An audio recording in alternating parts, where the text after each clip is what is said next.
Hello, dear listeners. Just popping in here before the episode to say this is part 1 of a 2-part episode. So just a heads up, it will end mid-conversation, and you can pick up where we left off when the next part comes out. Sorry, it was just a very long conversation, and I did not want to release a 3 or 4 hour single episode. So yeah, I split it into 2.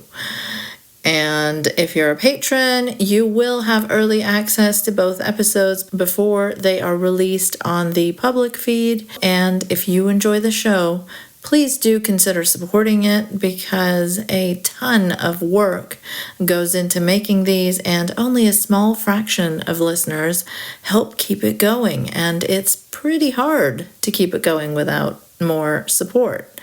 Another way you can support the show is by leaving a 5-star review on Apple Podcasts, or by giving it a 5-star rating on Spotify. And yeah, that really helps too. Oh, one more thing before we get into the episode is I wanted to mention that we had a few technical issues with the sound. It's not too bad, but in some parts the audio is a bit choppy. So my apologies for that. And now, the episode. Welcome to the Polite Conversations podcast, where every episode is focused on civility, decorum, and good manners. And I'm your lovable, non-controversial host, Ina. If you know me, you know I definitely don't like to ruffle any feathers at all.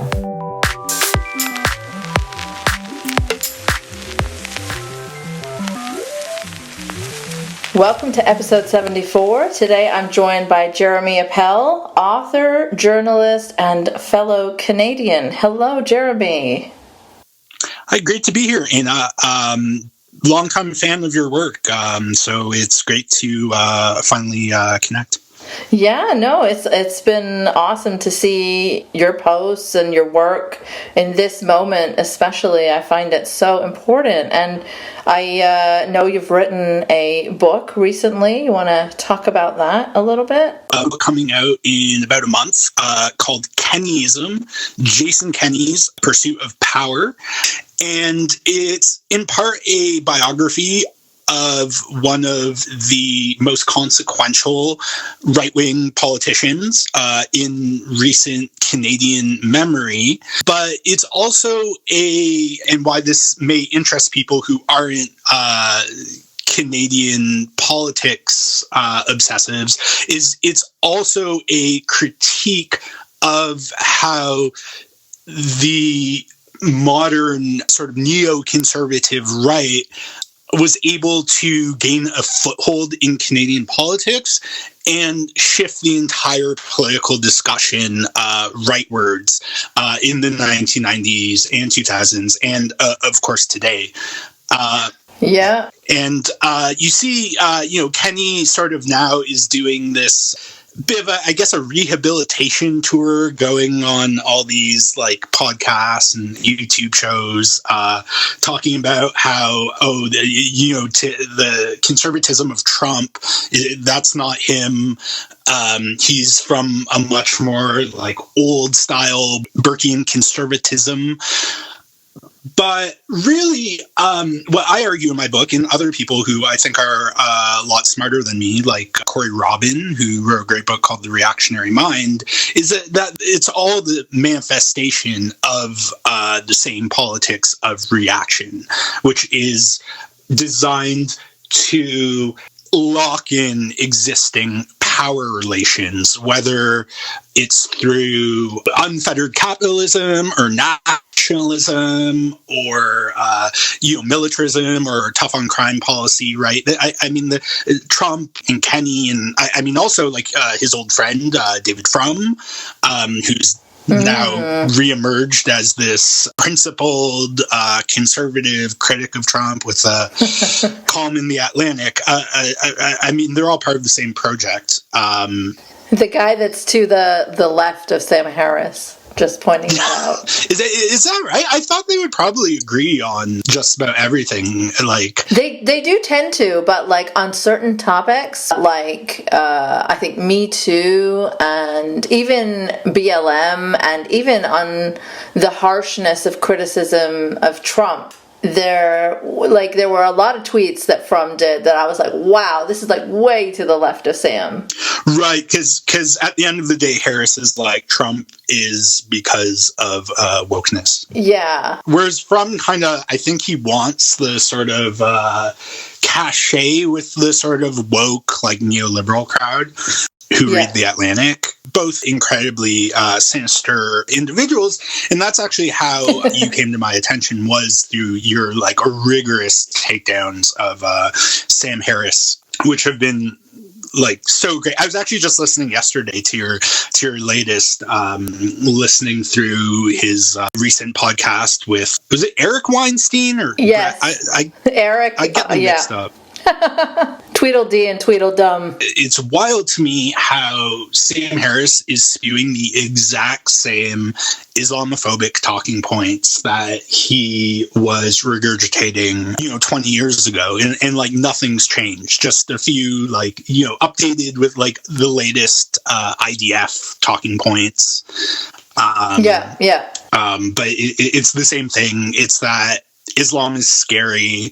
When Islamic extremists act, it's solely because of Islam. It has nothing to do with anything else. Even in such an obvious case, like with Hamas, like he's putting it all on motivation by religious extremism. Yeah, which is like this sui generis.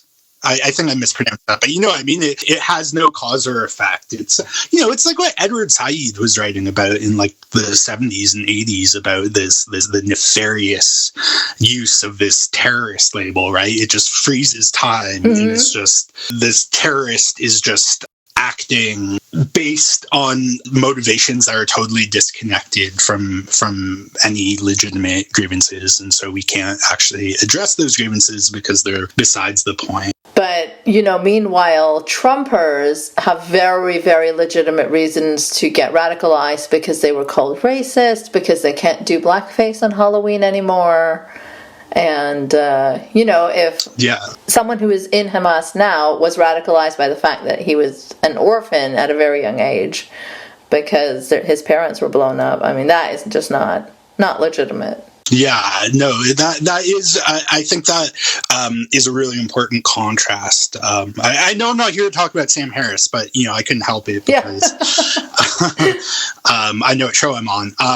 Has Harris ever addressed the fact that Hamas was only created in 1988? Not to my knowledge, not in these recent takes, at least. Right. No. I've heard him say things that are, along the lines of, even moderate Palestinians, want to destroy Israel. And it's like, well, even moderate Israelis want to flatten Gaza, so. Right, which he'll never address. And it's always the idea that Muslims are just a little something away from turning into full-blown jihadists. They're just like a ticking time bomb where they can easily turn at any point. So, I mean, do you really want your countries to be full of jihadism? No, then you don't want Muslim immigrants there. He's actually talked about this in detail, like a few years ago with Douglas Murray, about like how more Muslims equals more jihadism. Mm-hmm. Which, I mean, I suppose is true in the same sense that more white people means more white supremacy. Right. But who talks about things in this way? Yeah. No, literally, like the most fringe, like blue-haired person on college campus would say that, right? And that's obviously often who these figures are arguing against because they can't actually construct like a sound argument in response to someone who isn't like a freshman in college and is just discovering these big issues for the first time in their lives and may not have the most nuanced perspective. Right, not like a 50-something-year-old guy who's been writing books and discussing politics for his whole career. Yeah.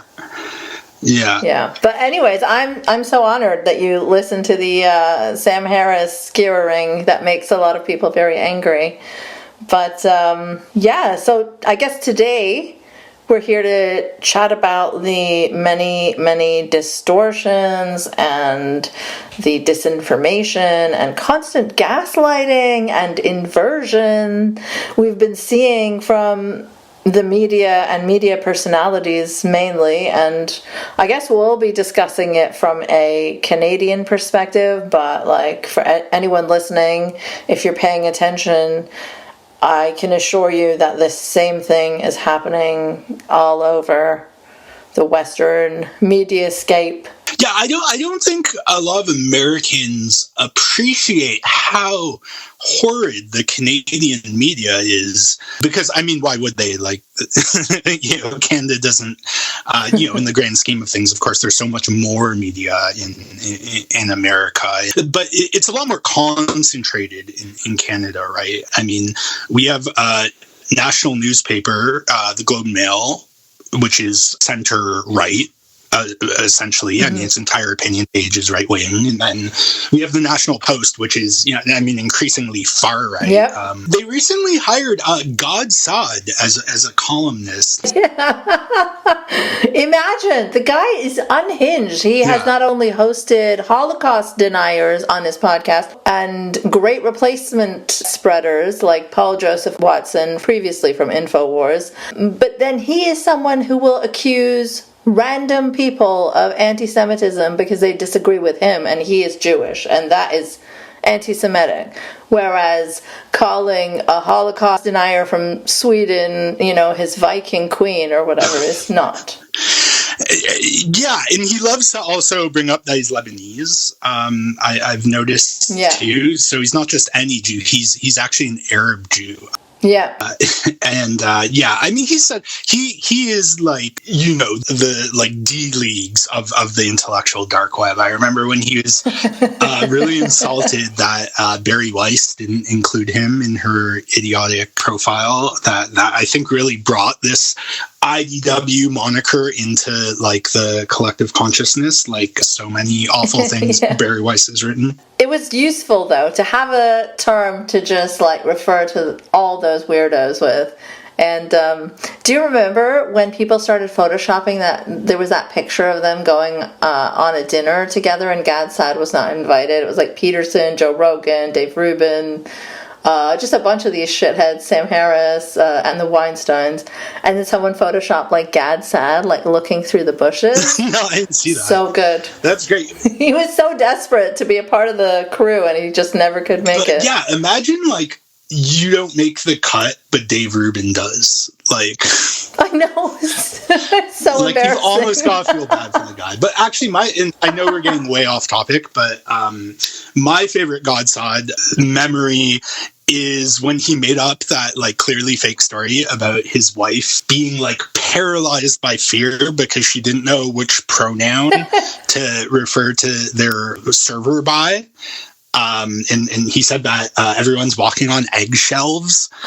Eggshells? Yeah, eggshells, which was great. But it was also like, why do you need to know your server's pronoun to address them? Why? Yeah. And I was like, oh, no. She wanted to tell their manager that, like, don't worry, they'll get it one day. And so it's like, oh, of course, it's to be a dick to a worker. Oh, wow. Okay. Yeah, no, I don't quite remember that, but it's not surprising because he often brags about these things that make him look so terrible. Yeah, one time he had this story about like he was staying in a hotel and the people in the room next to him were like having really loud sex, and he was like, that's bullshit. Like that kind of sex does not exist, or just something that just like made him look terrible. Like, dude, okay, if you haven't had it, fine, but it exists, Gad. Yeah, I mean that guy is such a loser, and but I mean that does give you a sense of I think the Canadian media landscape, because the National Post is the sort of flagship paper of Post Media, which is the largest media chain in the country, owns most of Canada's newspapers. And so a lot of its commentary is just rammed down the throats of people in Edmonton, where Postmedia owns the Edmonton Journal and the Edmonton Sun, Ottawa, where they own the Ottawa Citizen and Ottawa Sun, Calgary, where they own the Calgary Herald and Calgary Sun, Montreal, where they own the Montreal Gazette, etc., etc. So there is a very much uniformity of opinion in Canadian newspapers that I don't think you see as much in the States. Like, I think there is, of course, in the States, very constrained debate, particularly on Israel and Palestine. But I feel like that just by the nature of the size of the market, there are more voices. Whether what they're saying is all that different from each other is another question. But right, I mean, they do have like 10 times our population, but yeah, and now that you pointed out, there isn't that much variety here, though there is this impression that everything in Canada is so progressive. And yeah. So before we started recording, you were talking to me about like how you see this inversion of the narrative. And can you just elaborate on that a bit more? Yeah, I mean, in my adult life, I haven't seen such a profound inversion of the reality of really any global issue that's been in the news and that we in the Western world are directly implicated in. I mean, I think every time Israel goes on a rampage in either the West Bank or Gaza or Lebanon, there is, of course, obviously these very powerful pro-Israel groups who purport to speak on behalf of all Jews and say that essentially anything that casts Israel's conduct in a less than noble light is anti-Semitic and it's putting Jews in danger. And these efforts to shift the conversation from Israel's actions to how Jews are feeling in countries that support Israel. But I mean, it's never been this intense. And obviously there's a clear correlation. I think Alexander Coburn once observed that you can tell how badly Israel's behaving by how many op-eds are getting published about how, anti-Semitism in America, or in our case, Canada, is just out of control, and that we're on the precipice of another Holocaust, and is so obviously a distraction from Israel's actions, which are a lot closer to a Holocaust than what my lived experience as a Canadian Jew is, which is pretty fine. I mean, I haven't really experienced any real major anti-Semitism. So you're telling me that the protests against Starbucks are not making you feel unsafe? Well, yeah, that's another thing too. Just using because these pro-Israel groups, right? Like in the States, you have AIPAC, and other, even more extreme groups. In Canada, we have CIJA, the Center for Israel and Jewish Affairs, and B'nai B'rith, and Friends of the Simon Wiesenthal Center. And I mean, the States has the Simon Wiesenthal Center. But yeah, they're constantly saying it is anti-Semitic to hold Jewish people responsible for Israel's actions, which I think reasonable people agree with that. Of course it is. Individual Jewish people holding them responsible for Israeli actions.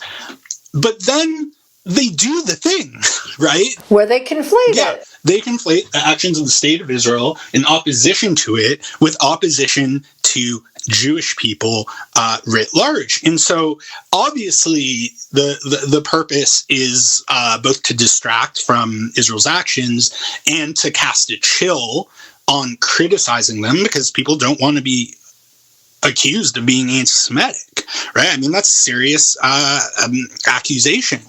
Yeah. And rightfully so. But I think another effect is it makes it hard to have a serious discussion about anti-Semitism when all these things are being conflated from someone, throwing a Molotov cocktail at a Jewish school in Montreal, which is obviously anti-Semitic, which is horrible, or which is horrible, and to people protesting against the war in Gaza, and someone saying something stupid at a rally, or even someone not saying something stupid at a rally, like just chanting "from the river to the sea, Palestine will be free," which is totally innocuous. Especially when you realize that Israel's governing party has it in. We hear so much about Hamas's charter in 1988 that has since been retracted. But the Likud party's charter says from the Jordan River to the Mediterranean Sea, there will only be Jewish sovereignty. And so which is more extreme. And is coupled with the actions Israel is actually undertaking is also genocidal. Right, because it's like, about half the population between the river and the sea isn't Jewish, and then if you include Palestinian refugees in throughout the Arab world, then more than half the population is not Jewish. So what do you do with that majority? And we're seeing what is being done with a portion of that population now, which is, people say, Israel doesn't have an end game in sight. They don't know what they're going to do once they overthrow Hamas, or if they can even overthrow Hamas. But they do. They do have an end game, and you're seeing it clearer and clearer now as Israeli cabinet ministers are being less and less restrained in saying, we want to get rid of them. We want to send them elsewhere. Right. We want to send them to Africa or the Arab world or the Americas. And the reason they've become more emboldened is because they know that everything they do has the backing of the United States. Both rhetorically and in practice. And, again, Canada isn't like a huge player on the international stage, but certainly do have influence as, a very wealthy country with a colonial history. And we're seeing that, finally Trudeau called for a ceasefire 2 months into this. Yeah. But we still sell Israel weapons. We still have a free trade agreement with Israel that includes goods from illegal settlements.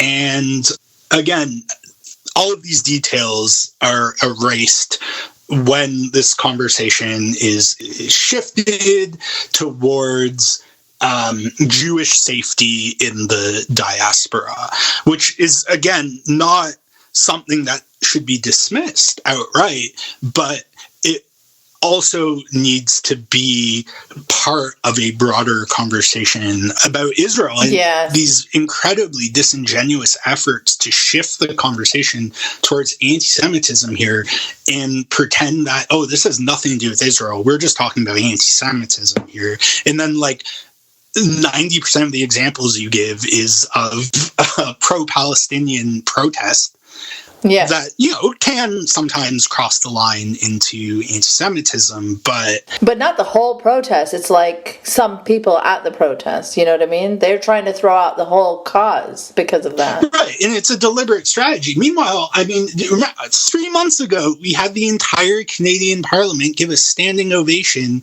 to a literal Nazi veteran.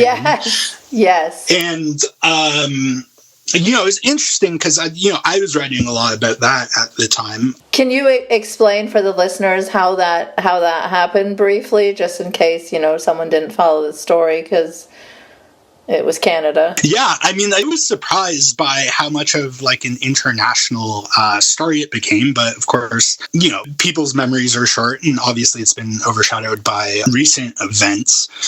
But Canadian Parliament had a visit from Volodymyr Zelensky. Canada has been a strong supporter of Ukraine in its resistance against Russia's invasion. Canada actually has the largest Ukrainian diaspora community outside of Russia. Poland might have a bigger one now because of all the refugees, but I mean, in the sort of the West, it has the biggest Ukrainian diaspora. It's very powerful. It has a lot of ties to Ukrainian far-right formations who came after the war and were sort of embraced by the Canadian state because they were anti-communist. Because, I mean, if there's one thing we do know, if there's one thing Nazis hate, besides Jews, it's communists, right? And Chrystia Freeland, Canada's deputy prime minister and finance minister, is a big booster of these sort of Ukrainian nationalist narratives, whereby the Ukrainians fighting alongside the Nazis were actually secretly against the Nazis, and really they just wanted to get rid of the Soviets. And her grandfather, who she's spoken about glowingly as this courageous liberal Democrat, was actually a Nazi propagandist in occupied Krakow. Yeah, but so they had Zelensky come to address Canadian Parliament, and the Speaker of the House of Commons at the time invited as a guest of honor one of his constituents, whose presence he announced as a Ukrainian veteran who fought the Russians during the Second World War, and called him a Ukrainian hero and a Canadian hero. And it's actually funny, if you rewatch the video, there's a short pause after he says that, where you could tell he's like, wait a minute, he fought the Russians during World War II. But everyone in the House of Commons stood up, gave this guy an applause. Freeland was just, I mean, she looked like she was in heaven. And then, of course, many people pointed out online, hey, wait a minute. We were on the same side as the Russians in World War II. And you know who weren't? The Nazis. And so there was sort of this relatively brief reckoning about Canada's embrace of these Ukrainian ultra-nationalist elements, their statues. So this guy, Yaroslav Hunka, who got standing ovation, fought with a Nazi unit in the Second World War, the 14th Division of the Waffen-SS. There were other, like the organization Ukrainian Nationalists, for example, which was much bigger, fought alongside the Nazis, but was also at certain points suppressed by the Nazis, and but were very sympathetic to their vision. That's the main Ukrainian nationalist organization that collaborated with the Nazis, but this guy was literally an SS fighter, so there's no ambiguity there. Here in Edmonton, there are two monuments. One monument to the 14th Waffen-SS, and then another monument to Roman Shukovich, who was a commander with the Ukrainian insurgent army who just killed.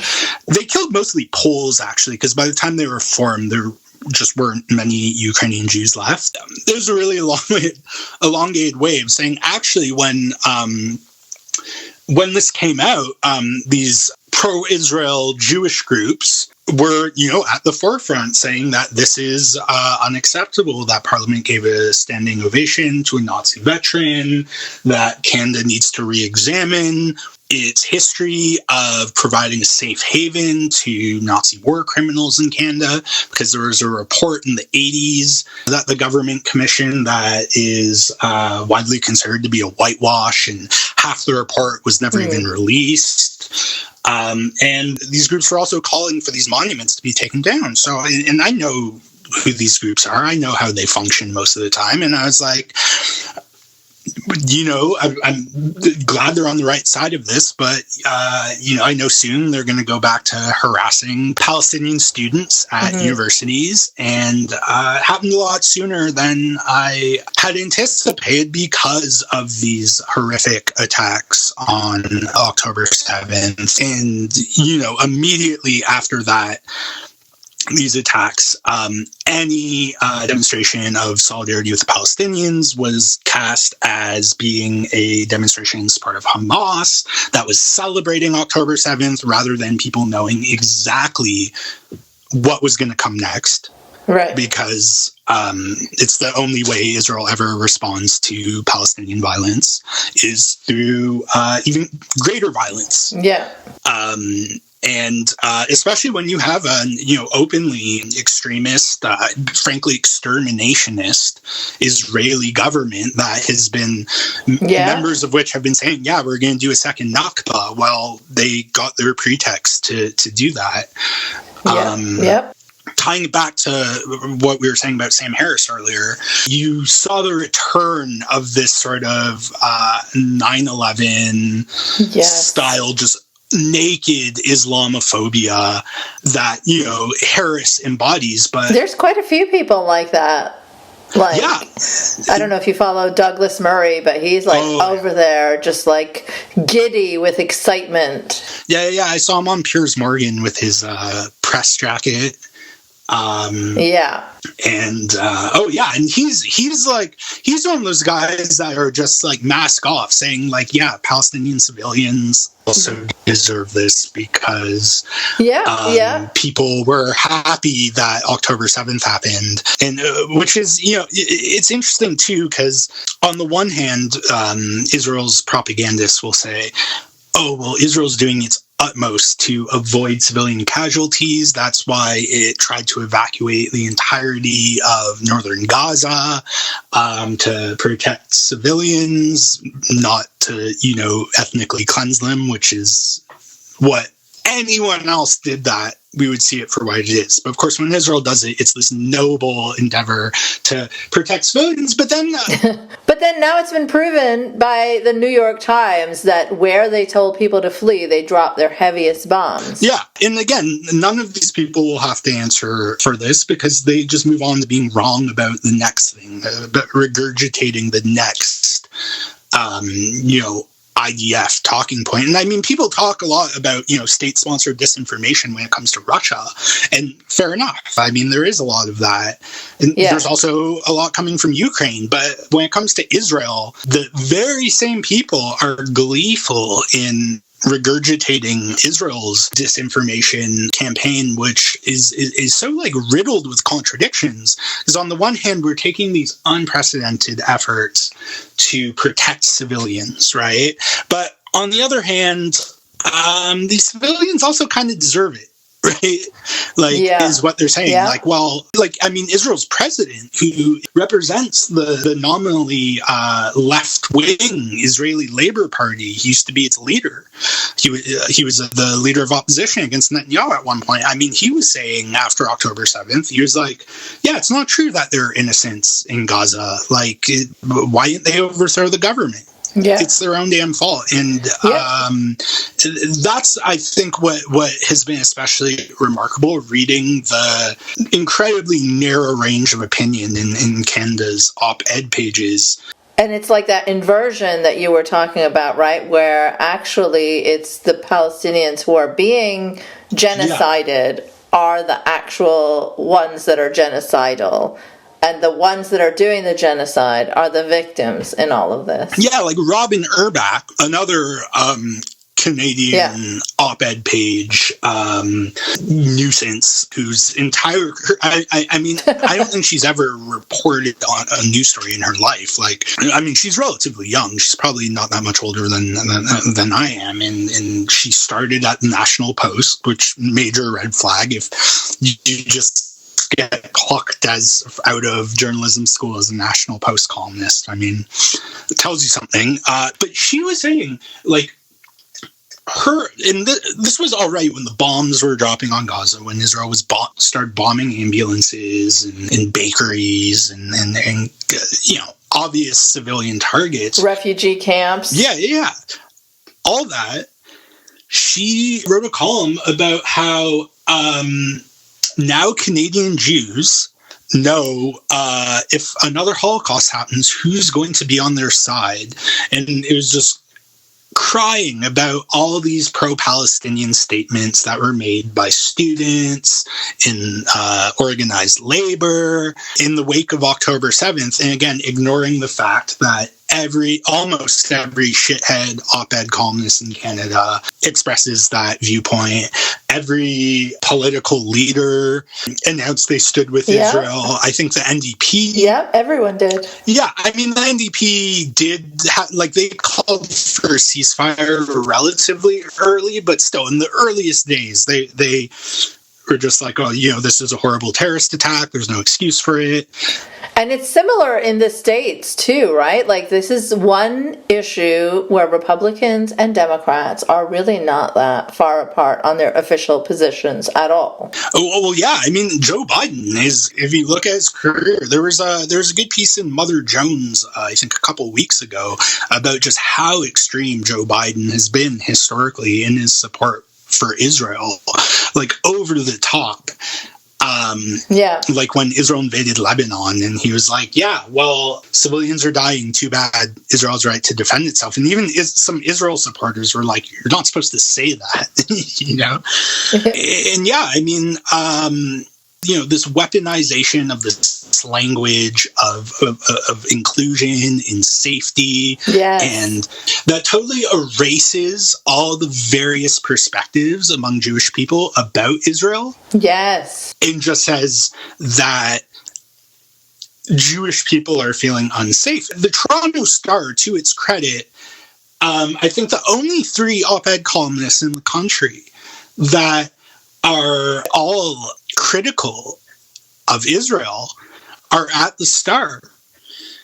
2 of them are old white guys, Rick Salutin and Tom Wacom. One is a woman of color, Shri Paradkar, and you'll never guess who all these right-wingers are like trying to get fired, are saying that she's creating a hostile work environment for Jews at the Toronto Star. And it's Shri, and I mean, if you read Shri's output on this topic, it is very mild-mannered, very cautious and restrained. There was one where she said, like, we don't know what happened, so let's let the experts try to figure that out, and we should focus on the genocide that's happening. I think that's something along the lines of what she said. And to a lot of people, that was like denial of what Hamas did, which it isn't. It's just like there were a lot of stories that came out that turned out not to be true. You know what I mean? Like the 40 beheaded babies. Robin Urbach was tweeting about that too. She was like, they beheaded babies. This is your resistance.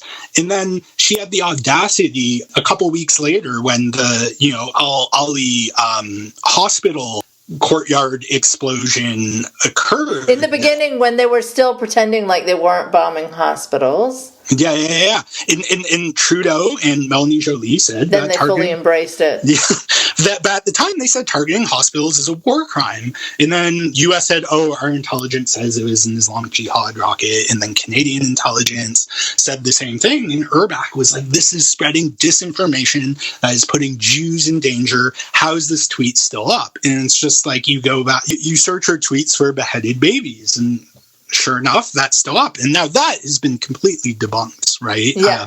And that's another thing, this framing any questioning of the narrative around October 7th as akin to Holocaust denial, right? Yes, I think it was the U.S. ambassador to Israel talk on Al Jazeera to Mark Lamont Hill, and when he wasn't accepting that it's been 100% proven that there's a Hamas headquarters under Al-Shifa Hospital, and I don't think it has been proven. No, I mean, if it was proven, we would have seen proof by this point, and all they got was that they're... Well, we saw like the guns hidden next to the MRI machine or something ridiculous like that. But and then caught the Israelis adding weapons to that cache, right? So clearly they weren't just there. And I think BBC did a piece about how like it was edited, even though they said it was like all one shot, and then the bag of guns was moved around, and like a lot of dishonesty took place.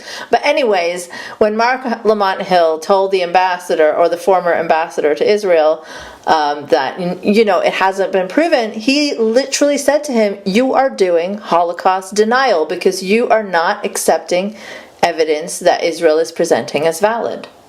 It's so right, exactly. crazy making. Yeah, it is to see this like explicit like weaponization of the memory of the Holocaust.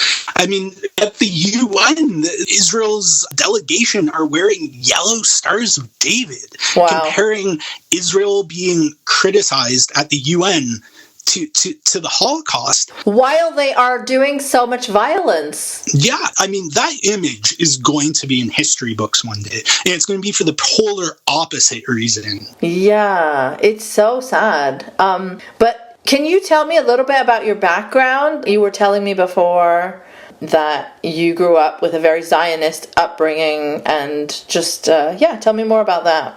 Mm-hmm. One of my grandparents was a survivor of the Shoah. Was one of the most amazing people I've ever had the privilege of knowing. But of course, she had her blind spots, like I think many in the older generation do. Many in our generation.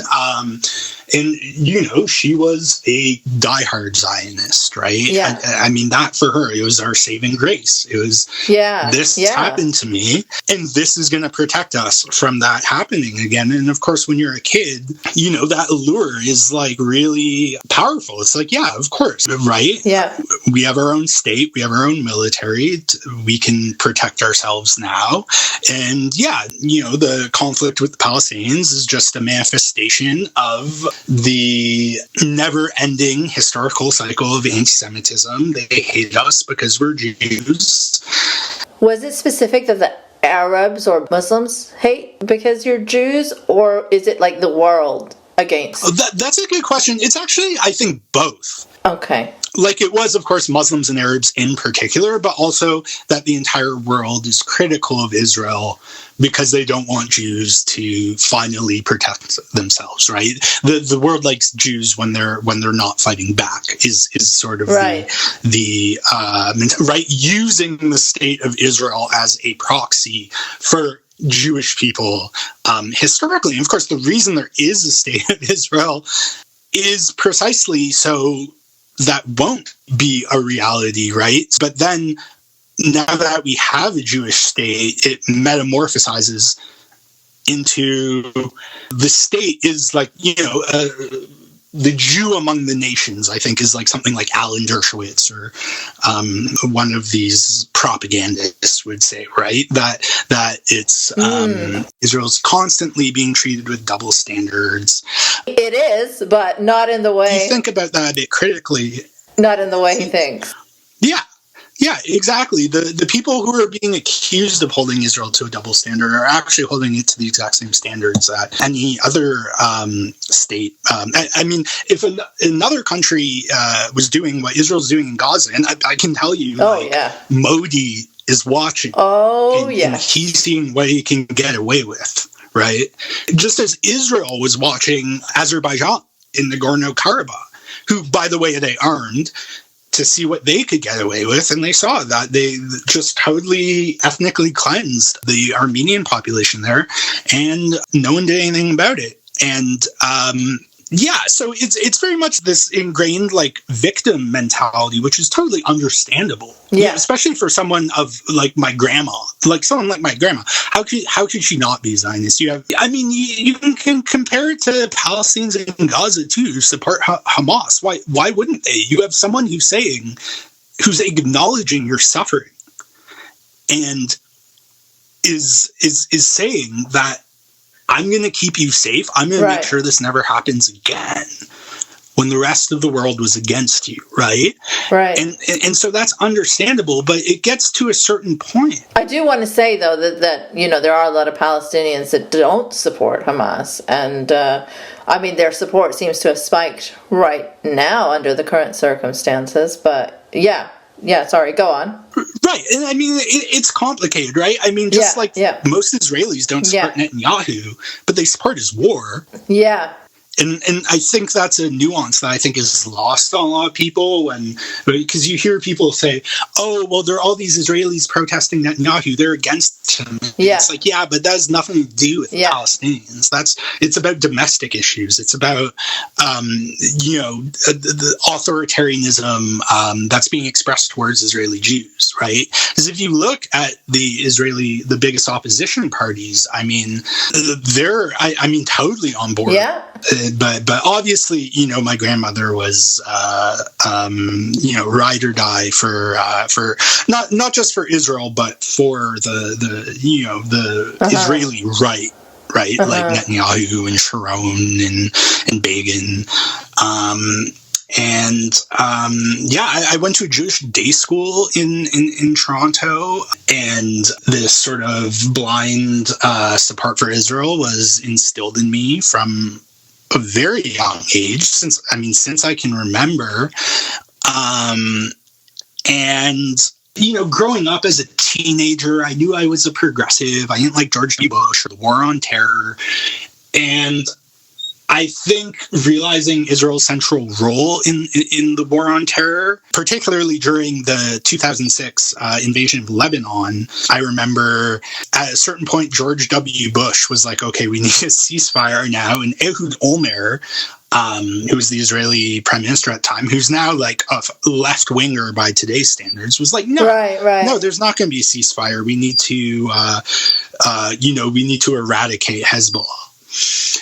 And I thought that was interesting that like George W. Bush was like acting as a dove in comparison to Ehud Olmert, but also the fact that the Israelis were just like, no, and the U.S. was just like, yeah, okay, whatever, was sort of really, I think, disrupted this narrative that Israel is this like hapless victim state that just wants nothing more than to live in peace with its neighbors. And I discovered like Noam Chomsky around that time, and I was reading what he was saying about Israel, and I was like, I didn't know Jewish people could like think another way about Israel, Yeah, and then I went to university, and I went to York, right, which is supposed to be like this, hotbed of anti-Semitism because the Palestine solidarity movement there was quite popular, and in just this narrative that campus anti-Semitism is just out of control.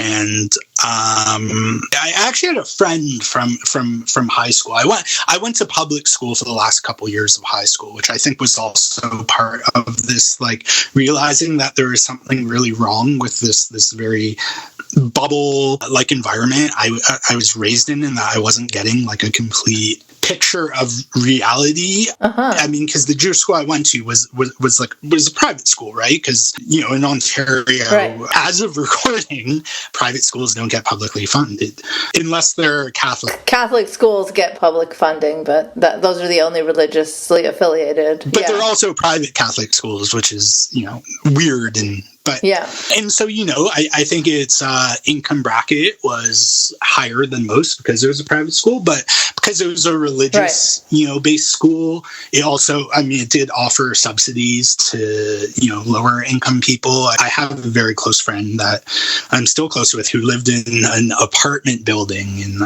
I was just like, she was like my first friend whose family didn't have like a house, and like she had like a single mother. And my point being, I was an anomaly. And but anyways, a friend of mine who was a couple of years older than me from public high school, who is of Israeli descent, was also starting to question things, and she was getting involved with Students Against Israeli Apartheid at York. And so I through her, these people that I'm told are like, I need to be afraid of, that they're trying to, exterminate all the Jews. I started talking to them, just asking them without being argumentative or judgmental.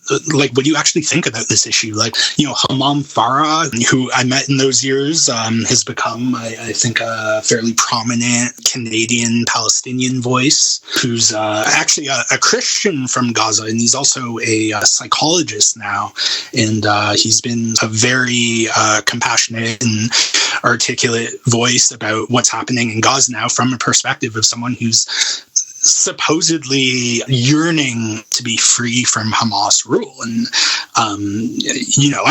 he's not the biggest fan in the world of Hamas, but of course you talk to him and it's like, no, it's the Israeli occupation, which is why I left Palestine. It's not because of Hamas. And and just through that, and just gradually realizing that this entire narrative I had been sold was a lie. And I was always very scared of really getting involved with pro-Palestine organizing at York. Like, I had friends who were, but I sort of kept my distance. I didn't want my parents to find out. And then, as a journalist, I really tried to dance around the topic for the longest time. And then I think it was in 2021, the last time Israel attacked Gaza, where I was like, you know what, fuck it, I'm going to start writing about this, because I know, again, how scared people are for speaking out on this topic, and what will happen to them, sort of the accusations of anti-Semitism they will face, and the least I could do is lend my voice of support. And of course, these pro-Israel groups hate nothing more than when there are Jewish people vocally saying, "No, actually, you don't speak for us. You're not the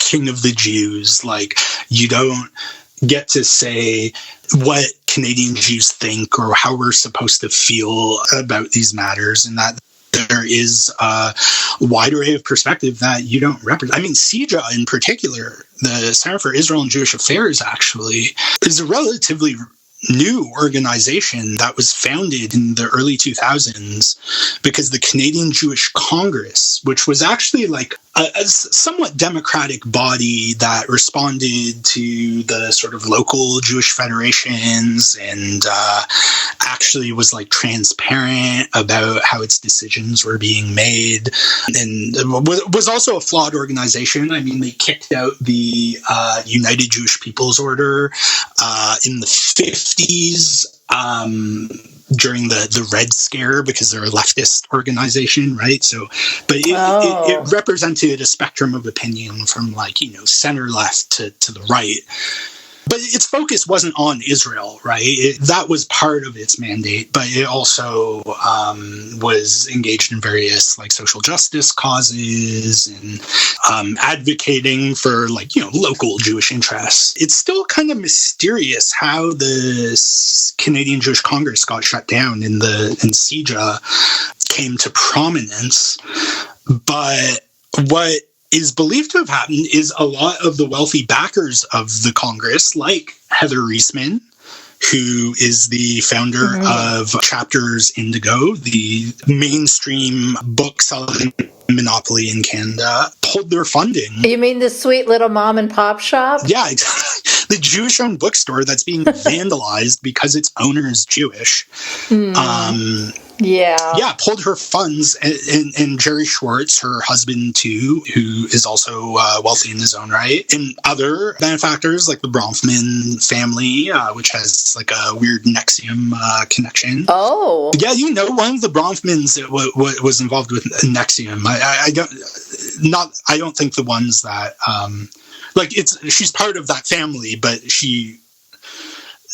Legal disclaimer, CIJA has no connections with Nexium.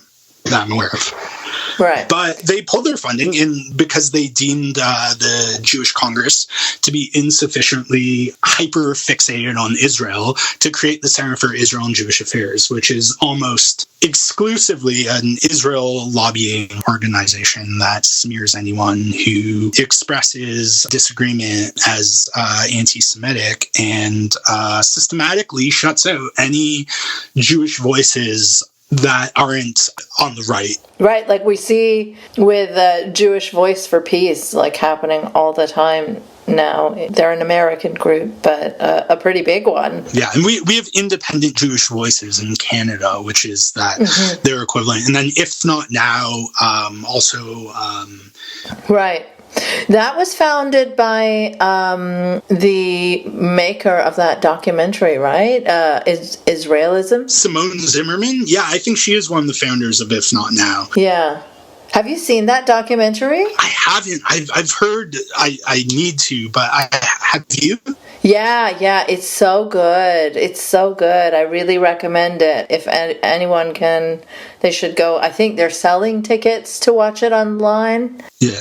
Yeah, Israelism, and it's so good. Yeah, I mean, if it wasn't good, they, wouldn't be trying to shut it down everywhere. Right, exactly. And yeah, the reaction from the people who call everything like blasphemy law has been interesting in that they've been very silent, right? Like when people have in the past said like, oh, maybe we shouldn't make insulting drawings of Muhammad. Like I'm an ex-Muslim. I don't really care if anyone draws Muhammad or not, but I understand that some people are very upset by it. Some people perceive it as like a racist provocation. And, I'm sympathetic to the fact that if it hurts something so deeply in someone, then maybe people should be a little more considerate. While, of course, it shouldn't be illegal. There's nuance there. But people jump on that so much to say that this is like, trying to enforce Sharia law and blasphemy law. And there's nothing from those people in how much silencing Israel is doing right now. No, in fact, in many cases, they support it. Like Barry Weiss. Yes. Is really the poster girl of that.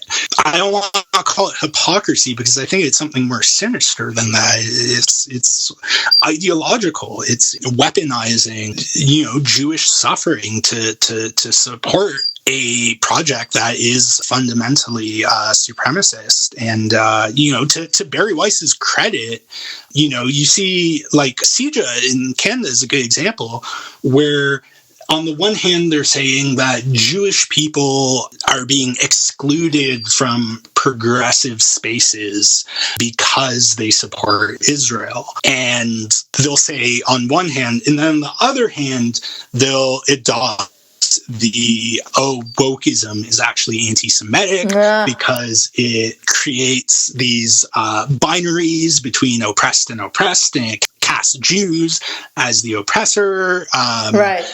Whereas Barry Weiss will just outright say DEI is anti-Semitic and we need to get rid of it. It's so fucked that they're trying to tie this stuff together, like all their grievances against college kids, against leftists, against Muslims, obviously Palestinians, diversity. All of it is being wrapped up into this one horrendous campaign, and homophobia and transphobia. Yeah, it is funny seeing all these people hail Israel as this LGBTQ paradise. Right. And, beyond the fact that you actually can't get married as a gay person in Israel. Right, that's never mentioned. Yeah. But also all these TERFs love Israel, though of course there is also I've noticed also an interesting phenomenon is with the sort of Million March for Kids movement that we saw. Oh, that was in Canada, the anti-LGBTQ movement that we saw around Pride last year? Yeah, it was against like CIJA, this like gender inclusivity resource for teachers that's like totally voluntary. But also because a lot of devout Muslims were involved with that, and so there's also overlap on the other side too, unfortunately. But of course, right now, the battle I think is to save Palestinians in Gaza. Right, and not be distracted by all the deliberate disinformation and like gaslighting and bizarre framing. I find that the term gaslighting is so overused in political discourse, but in this case, it is exactly what these pro-Israel groups and pundits and propagandists are doing, right? It's don't believe your lying eyes. But they're claiming to be gaslit at the same time. Exactly, of course. It's so wild out there. I mean, it has been so disorienting for me because I've just never experienced this level of organized disinformation. Like, it's so, everyone has the same talking points and everyone is so willing to distort the truth right in your face. Like, yes, criticism of Israel is anti-Semitic. And I'm like, huh? How do you say that when they're carrying out so much violence? I mostly look at these things through my lens. My experience, like, online has been, finding the atheist scene and then the ex-Muslim scene, which has been such a huge disappointment. But the atheist scene used to go on and on and on and on about how Islamophobia was going to be weaponized and they could not allow that even as a term to have any credibility because they're just going to use it as a shield to shelter the religion of Islam from getting any legitimate criticisms, while their criticisms move from like, oh, maybe this part of scripture is quite problematic in this time, to we cannot allow hordes of Muslim immigrants to enter our civilized societies. And so their criticisms became very, very, not legit. Meanwhile, they still clung to the fact that Islamophobia, we cannot allow that to have any legitimacy whatsoever because it's just not real. They're just using it. Even as people were gunned down in mosques. Like Sam Harris is saying that now. He's putting out episodes saying why Islamophobia isn't real right fucking now as Palestinians are being mass slaughtered. And it's so bizarre to me that the same people are also like, yeah, it is anti-Semitic to criticize Israel's policies and behavior. Yeah, it's interesting too because their argument also about, I remember when Amira Al-Gawabi was appointed Canada's special representative on Islamophobia, or I forget the exact name of it. Right. People were so mad that should even exist. Yeah. And you had, again, in the National Post, of course, but also elsewhere, Globe Mail, also the Toronto Star, saying, oh, well, what do we need a representative for combating Islamophobia for? We have Muslims who are elected to parliament. And it's like, we also have a special representative to combat anti-Semitism who, by the way, retweeted an article from the late Tariq Fatah saying, oh God, that guy, how Islamophobia isn't real, right? But it's interesting, Terry Glavin, who is probably one of the biggest reactionary blowhards in Canadian media. He's like a wannabe Christopher Hitchens, he says he used to be internationalist and a Trotskyite. And now he realizes that the U.S. empire is the most revolutionary force in the world, and it's combating radical Islam. And now he's been doing a lot of propaganda for Modi lately. But he was saying, like, this is really troubling, this push against Islamophobia, because it could outlaw mere disdain for Islam as a religion. And I mean, you contrast that. Like criminalize just, having a critical opinion of Islam? Like that's what he's thinking it's going to do? Yeah, or at least stigmatize it, right? Stigmatize this view that, like, Islam is a bad religion. Whereas, meanwhile, with anti-Semitism, people are saying that it's going to be weaponized to constrain criticism of the state of Israel, not even criticism of Judaism. Yeah. Because again, when, I think it's a slippery slope when you're criticizing the tenets of a particular religion. Especially minority religions. Yeah, to criticizing people who follow that religion, right? But when we're talking about the actions of a state, a nuclear armed state, right? But these people want us to talk about the feelings of Jewish people in the diaspora and the supposed Holocaust that's just around the corner if we don't uncritically support everything Israel does and buy every piece of IDF propaganda, hook, line, and sinker, even if it makes no sense. So CIJA, which is, as we discussed, the Center for Israel and Jewish Affairs, they tweeted something that Canada's Special Representative on Combating Islamophobia, she had shared a tweet which they claimed features anti-Semitic tropes of Jewish power and denying the lived experience of Jews. But the original piece that was shared was written by a Jewish person and shared by the account Independent Jewish Voices, and that's what was retweeted or quote tweeted. And they are using this Muslim person, as you mentioned, as a proxy to talk about it being anti-Semitic, to share this view, but they won't engage with the fact that this view is actually coming from a Jewish person. It's so bizarre. And not just any Jewish person, like a former head of Harvard Hillel. Right. Like a guy who studies Torah. And you want to say he's anti-Semitic? Like, I get, with the way identity politics are weaponized, it's tempting to just say, oh, well, this person's Jewish. They're anti-Semitic. When, of course, you can be a Jewish person who's anti-Semitic. Just like, I know all about the belonging to the group, but spreading bigotry towards that group. Right, like Tarek Fatah or Raheel Raza, right? She's here in the National Post all the time and chairs the board of Rebel News. So gross. Yeah, which is a far-right Canadian news site that your listeners might be familiar with. People might remember Ezra Levant.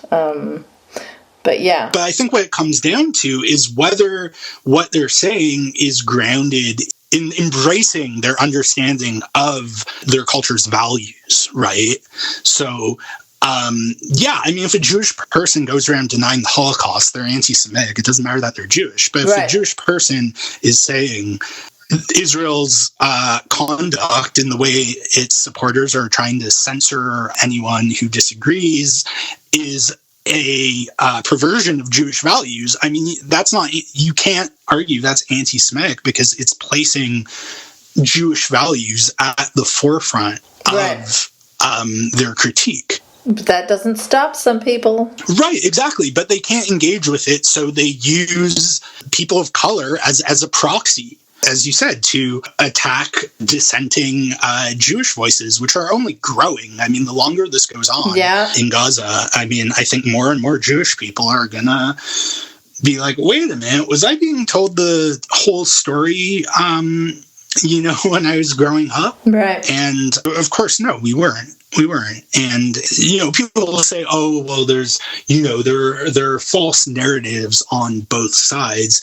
And it's like, true. There are, Palestinian people who will say there's no Jewish connection to Israel. It's all fabricated. But I think that once you acknowledge who actually is in power in this relationship between Israel and it doesn't matter. Like, yeah, sure, there are also Palestinian people who deny Jewish connections to the land of Israel, but they, again, are being occupied by Jewish people who deny their connection. Right. So it's total, because that's the thing. There's, sort of combating this really one-sided pro-Israel narrative is that on the one hand, you point out, well, there's another side to it too, right? That's the first step. But then the second step is like, but also the other side is the one who's being oppressed by Israel.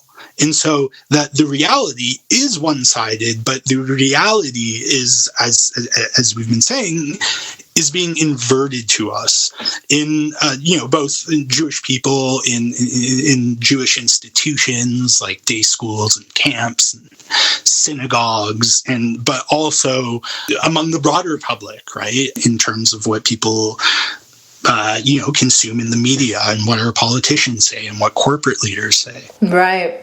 I wanted to talk to you about one of our foremost media critics in Canada over here, Jesse Brown of Canadaland. He has been really something to watch currently. I mean, he always kind of rubbed me the wrong way. Like, whenever I didn't listen to Canadaland very often, which is a very Canada-specific, very large, or was very popular and important podcast dealing with Canadian-related issues. And whenever I did listen... Specifically media criticism, I think that... Specifically media criticism. But sometimes he would deal with, like, public figures like Jordan Peterson or Tariq Fatah when he passed. And whenever I did tune into those, as someone who has very closely studied the IDW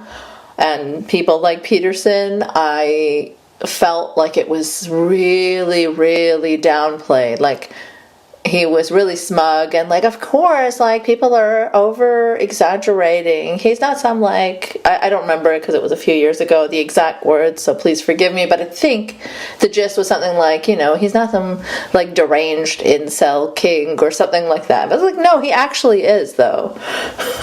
And so little things like that, I felt like... Yeah, I remember that episode too. He, like, whitewashed while kind of saying that he was criticizing, and he did do some okay criticism, but a lot of it was whitewashing as well. And then even with Tariq Fatah, I felt like there was some whitewashing as well, even though he seemed sensitive to the idea that Tariq was pretty anti-Muslim a lot of times. And I don't know, some things about what he said just did not sit well with me. And these days, watching him, he's fully transformed into this, like, anti-woke kind of IDW-esque character, even though, like, I guess did he claim to be a liberal? I think people perceived him to be regular progressive-ish liberal. I think I have a more sympathetic view of Canadaland than you do. I mean, he sort of, the podcast started when I was in journalism school, and he did the Jian Ghomeshi takedown. Oh, yeah. That was good. And I think he made some mistakes, but overall, I mean, obviously, Jian Ghomeshi is a freak and deserved to be taken down. And for my listeners, let me just quickly state that he was a radio show host and a popular media figure and beloved by a lot of people. Like, I used to listen to a show and I'd be like, oh, it's so nice to see a person of color getting prominence on Canadian radio. But then he was outed as like some horrendous freak that was like hiding behind BDSM and non-consensually punching women. So he was taken down, maybe not swiftly enough, but he was taken down as he should have been. Just wanted to pop in here again and stress For people that might not know of this story, that Jian Ghomeshi had multiple allegations of sexual assault and harassment against him. Unfortunately, he was acquitted of those charges because the system fucking sucks. And just wanted to make the extent of his awfulness clear. But now I'll let you get back to finishing the episode. On that, I think Canadaland was good. But yeah, do go on. Yeah, and I think it's undeniable that Jesse has done great work as a journalist. I mean, their takedown of the We charity was, I think, fantastic. Yeah, I just wasn't as familiar. I didn't listen as often as you did. And whenever I did listen, it was topics that I was very familiar with and did not agree with his take. So maybe that's why our difference of perception. I'm sure he's done great work. Yeah, and I think the important thing when we're talking about his Zionist meltdown is that there are a lot of great journalists who work at Canadaland, like Archie Mann and Jonathan Goldsby and Matea Roach, and as well as many people working behind the scenes who do, that's the thing. What started as his own podcast / blog has become a legitimate independent media outlet. His own politics have always been, I've found, quite idiosyncratic. I think it would be fair to characterize him as a small L liberal. I always appreciated that he wasn't a partisan, but in an annoying way, where I remember he once sort of boasted about how he's voted for every party at a different point, which is okay, so you don't have politics. He has libertarian inclinations and stuff. To me that is a very big red flag. This posturing as being too rational to lean one way or another. I see that so often in the rational bros, and I know it's its own kind of partisanship, but that's a whole separate conversation. Yeah, it's radical centrism, right? Yeah. But anyways, I always thought he has some bad takes, but he's overall a force for good. Yeah, I can agree with that. Yeah, and I think he has been historically, but I knew he was always, this issue was a big blind spot for him. I remember early on he did this episode, why I hate talking about Israel, and he had I forget the guy's name, but he's a Canadian guy who used to edit the Jerusalem Post. Oh, Norm Spector, who is the former publisher of the Jerusalem Post and Canada's former ambassador to Israel. So this was the first episode he did about Israel. And when was that? This must have been 2013, 2014. And I remember thinking it was a bummer. And it was oh, wow, this issue is definitely a blind spot for him. He has this sort of narrative that he's clinging to about Israel and trying to present it as this nuanced thing. But it was never really a big issue because, most of what he did had nothing to do with Israel, right? And so it was easy to be whatever, he has a blind spot. I know, a lot of people who do work at Canadaland don't have that viewpoint. But yeah, since October 7th, his contribution to the discourse on this topic has been just talking about anti-Semitism and how Canadian Jews are in danger, and in doing so, conflating blatantly anti-Semitic acts like shooting bullets into Jewish day schools overnight, firebombing a synagogue, both of which took place in Montreal, with, these demonstrations. Yeah, and so he's just been sharing any story of any alleged anti-Semitism, depicting it as proof positive that there is this unprecedented wave of anti-Semitism. He actually said it was the worst anti-Semitism in Canadian history. Yes, that's what was going to say, I mean, surely he remembers there have been way worse periods of anti-Semitism. Yeah, like when there were literally signs saying no Jews allowed in places in Canada, and it's just total uncritical parroting of this messaging from pro-Israel organizations. And in his version of media criticism has been like the person who hosts CTV national news, Omar Sachedina. Yes. Doing a report on a pro-Israel rally in Ottawa, and he called it a pro-war rally. And I mean, they were literally there with flags of Israel while Israel is carrying out these actions. If you are, waving giant Israeli flags, what else is, it's not so far-fetched to think that you're supporting Israel's actions. Yeah, I mean, it's not at all. If you're going to Ottawa to go to a rally in support of Israel, then yeah, you support. I mean, Rex Murphy was a speaker there.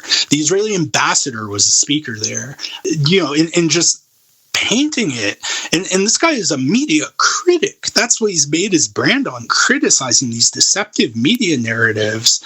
And obviously he just threw this vitriol at racialized news anchor and asked if anyone knows what's going on at CTV News, protect your sources. Meanwhile, Emma Paling and Martin Lukacs at The Breach have been doing fantastic work, really picking up what Jesse should be doing.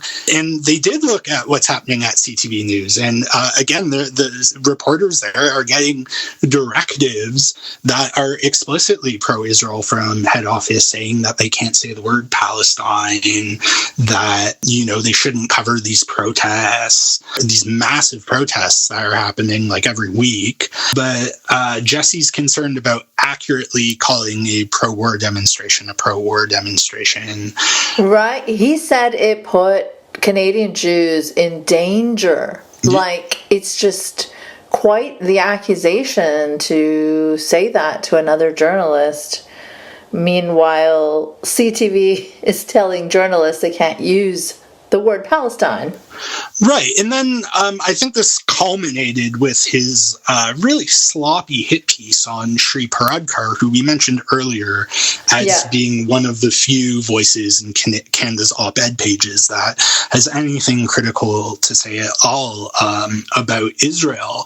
And he's had Shri on the show multiple times before. He decided to write this whole takedown about how, with a big photo of her, like as the cover of the piece. Mm-hmm. And how she's making Jewish people at the Toronto Star unsafe based on two sources that spoke to him. Now, I don't know if she's one of his sources, but he does have a cousin, Emma Teitel, who is a columnist at the Star, who has written in the past about how, again, progressive spaces are unwelcome to Jewish people because Zionism is frowned upon. And I think that's probably, worth speculating on. But just really sloppy hit piece, because the entire premise is she is the Star's internal ombudsperson for sort of like racism and discrimination. So the job is that if employees at the Star feel uncomfortable going to management with their concerns about racism, they can go to Shri and she'll be their voice. Right, to serve as sort of like a middle person, especially when, you have a lot of young racialized journalists who are early in their careers and they don't want to be seen as like a troublemaker. So they go to Shri, right, and then Shri goes to them on behalf. But now apparently a couple of Jewish employees felt that they felt unsafe but couldn't go to her because she was the one making them feel that way. That was the charge? That was the claim? That was the charge. And basically the premise of the story was that the Star eliminated that position for her because she's making Jewish people unsafe. But then right after that piece came out, the union was like, no, actually, Shri's position is... It was a management role, and that role was eliminated. And now she has the same role as part of the union.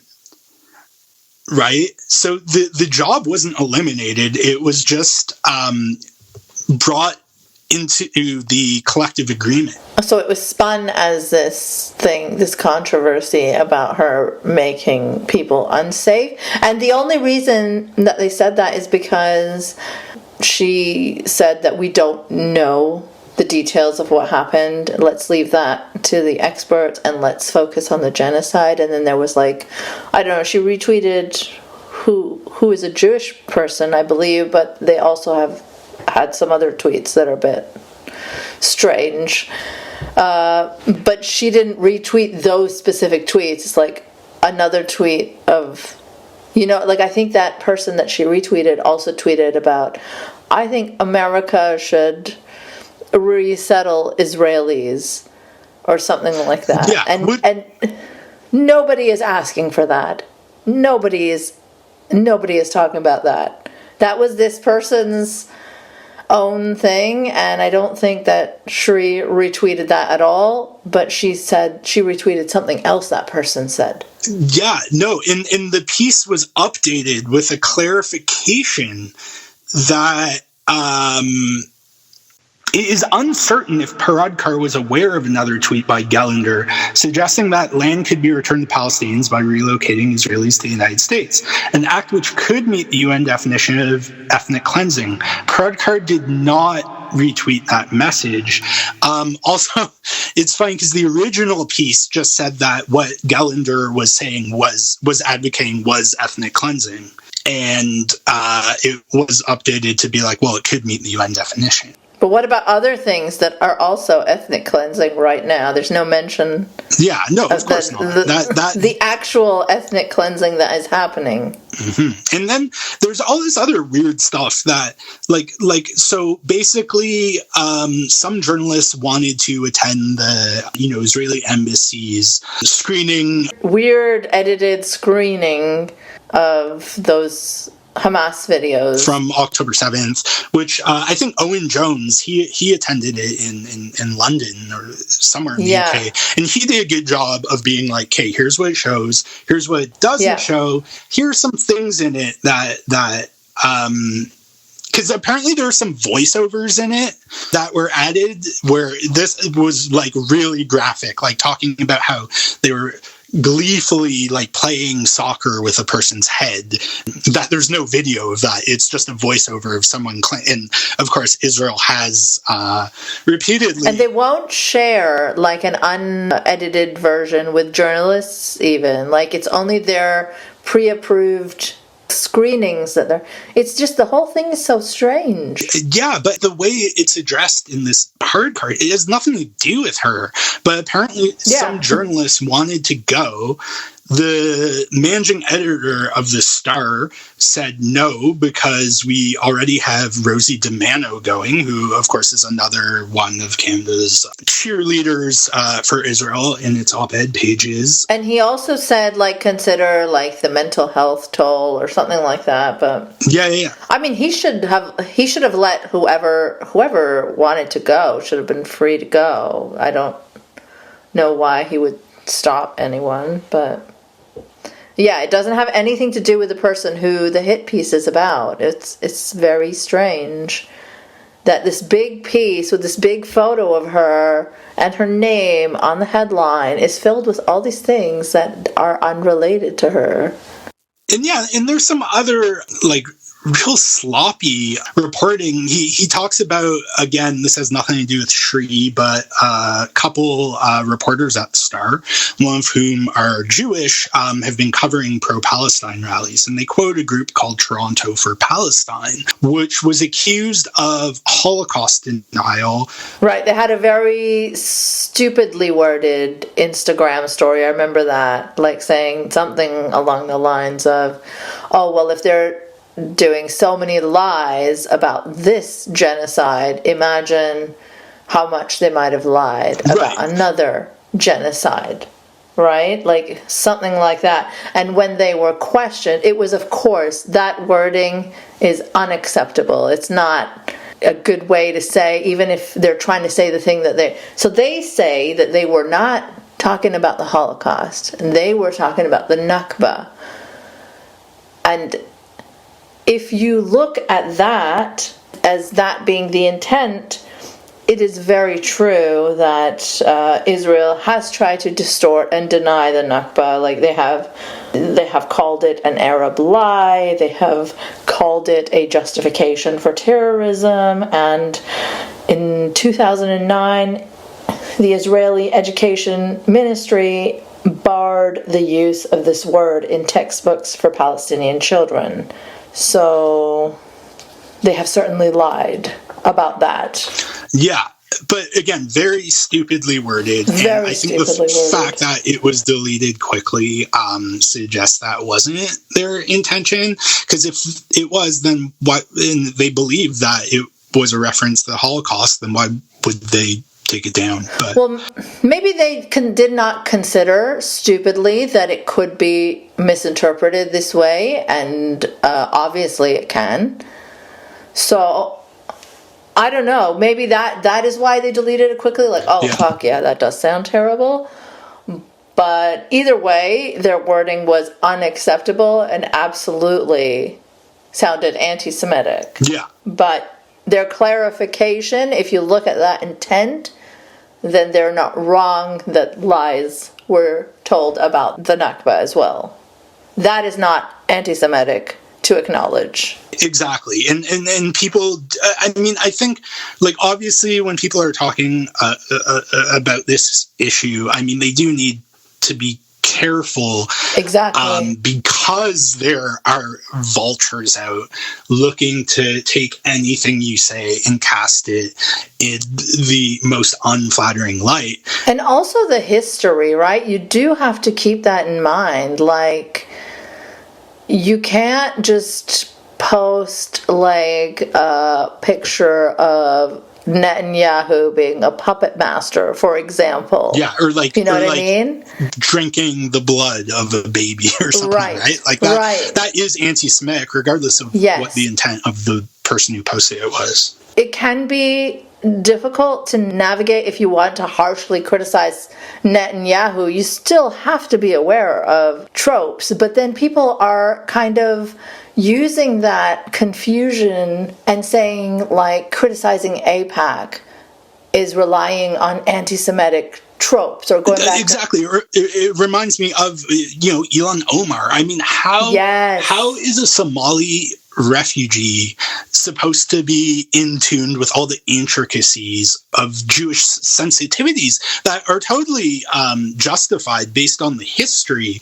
But nonetheless, I mean, you do have to give people who aren't from a culture where these things are, at the forefront, some leeway, I think. Right. Like, I have to say, growing up in Saudi Arabia, I knew nothing about Israel, nothing about anti-Semitism. Like, I know there's this perception that there's a lot of anti-Semitism in the Middle East, like naked, and I'm sure there is in a lot of circles, but the bubble that I was growing up in, I guess the anti-Semitism is the erasure. Like, it just was not discussed, right? Right. There was no talk of Jews or Israel or even actually anti-Muslim tropes or anything. Like, I guess because I was living in a pretty much fully Muslim country, there's no need to talk about it. But it has taken me, like, studying these IDW guys to learn about these things myself, right? Because in my early online days, I wouldn't understand what a dog whistle Western civilization was, but now I do. Right. And this is exactly what, when these people talk about cancel culture, that's what it is. It's taking mistakes people made and just immediately dismissing them and casting them out of, polite discussion rather than teaching them how they screwed up and having them recognize the harm they did and pledge to do better, just casting them away. Whereas if you look at someone like Jordan Peterson, he's not making a honest mistake, right? He's digging in his heels and saying that, no, trans people don't exist. It's all Marxist ideology. And so casting someone like that out of polite society, not that we have any power to do so, is very different, because there's no desire to learn or pledge to do better. And I think that's an important... And Sam Harris, who is saying that, campus kids are like now making anti-Semitism like the most popular thing ever because they're chanting from the river to the sea. Meanwhile, Sam Harris himself has said, like, even in the aftermath of a synagogue shooting, I don't think anti-Semitism is such a big problem. Or something like, we have to acknowledge that the Jews did partially bring about the Holocaust on themselves. Like, he says things like this that are completely unhinged beyond belief and super anti-Semitic, I believe. He is of, Jewish background, at least partly. So I guess he feels like he can say them, but I don't know. It's a weird... I don't know. Do you think this thing about criticizing the influence the AIPAC has is actually anti-Semitic? No, it's not. And I know, I mean, people do need to be cautious when they're talking about, because of all that, all the sort of cultural baggage there is with that. But at the end of the day, these groups are precisely hiding behind that, right? They know that they can conduct themselves in this way because anyone criticizes it, they're saying, you're saying that the Jews are controlling politics? You know what I mean? And but then it goes back to, no, we're not saying the Jews. We're talking about pro-Israel groups that aren't all Jewish. I mean, the biggest pro-Israel group in the world, if I'm not mistaken, is Christians United for Israel. So the anti-Semites talk about their influence. It's just an intimidation tactic. Thanks for listening. If you enjoyed this episode and would like to support it, there are several ways you can do that. You can share it online, talk about what you just heard. You can leave a 5-star review to help others find it too. And you can also subscribe via patreon.com/nice mangoes. No E in mangoes. If you'd like to follow me on Twitter before it's completely wrecked, you'll find me at Nice Mangoes. Again, no E in mangoes.